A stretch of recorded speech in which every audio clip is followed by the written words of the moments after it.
Okay, let's see where Iolo is. He's in Northern Ireland. Let's see what he's trying to find for us tonight. Iolo.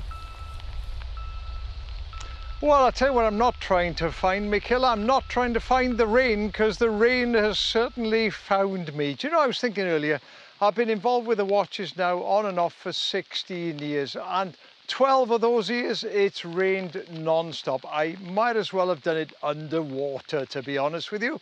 But here at Mount Stewart, to be fair, it's been a mixed bag. Yes, we've had rain, but we've also had some glorious mornings. And best of all was yesterday morning, just after first light. Look at this, a scene of tranquil beauty.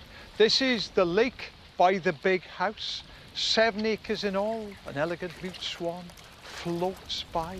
And because it was sunny and quiet, we had dancing insects and a pair of dabchicks, or little grebes, nesting. Now, the wonderful thing about these is that that nest is like a raft. It's floating vegetation attached to some emerging plants.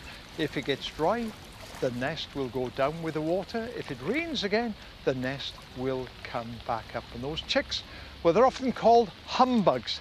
They're often called humbugs because of those stripes all along the back.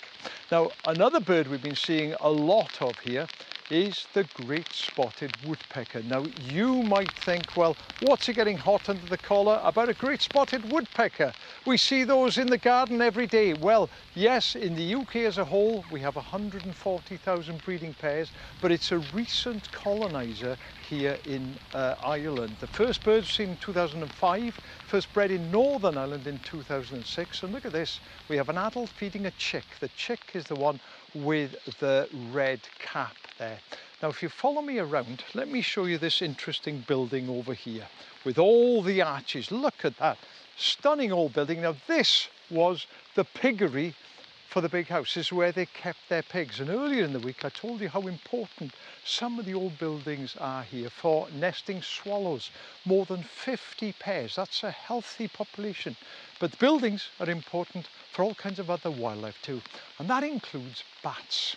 The other day, I went out with head ranger Toby Edwards to survey a roost, a maternity roost of brown long-eared bats. Now, it's under license, and the condition of the license that we were not to disturb them. So we were in for 10 minutes and we had to use red lights. And Toby scanned, looked around, see what he could find. Small clusters here and there, ones and twos. And he came out with a total of about 14 to 15 bats, which is not bad, because these bats, they don't form huge maternity roosts.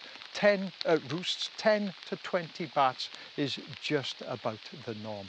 Now let's have a closer look at this animal. It's an amazing beast. Just look at this. It's got a body that's about 5 centimeters long, but the obvious thing are those huge ears there. Those are about 4 centimeters long, and when it enters its winter roost, sometimes it'll tuck those ears under its wing. Amazing thing. It's also called the whispering bats. Now, if you go out with a bat detector, other bats where you can hear them, they're quite noisy, quite loud, but this bat just whispers, and with ears like that, you don't really need to shout, do you? And these, they glean insects from the foliage, from the vegetation. If it's a small insect, it'll eat it on the wing. If it's a big insect, then it may well land and eat it. And one of the rangers went into a building the other day and collected some prey remains. Now, if I can open this in all this rain, let me show you a couple of them here. Let me get these out. Let's get, see that wing there? Kind of an orange colour. Now that belongs to a moth called the large yellow underwing. Now those are out in abundance at the moment, lots of them around, and when I get home at the weekend I'm hoping to put the moth trap out, and I can guarantee you that over half the moths that I catch will be large yellow underwings. But more interesting is this. Can I show you that? See that? That is the wing of a small tortoise shell. Now that's a day flying butterfly, and the warm weather we've had here recently, there have been lots of them flying around. So what does that mean? Well, it might have gleaned them off the vegetation as they roost, but we've had a lot of rain overnight here, and it might be that the bats are being forced to hunt in the evening. Now, It's a momentous occasion. Let's go live to our remote camera, because I do believe we have a live mammal for you. Look at that. A live red squirrel with a golden tail, like a halo. Isn't that brilliant? Fantastic. Adam has earned his peanuts tonight. Well done, Adam.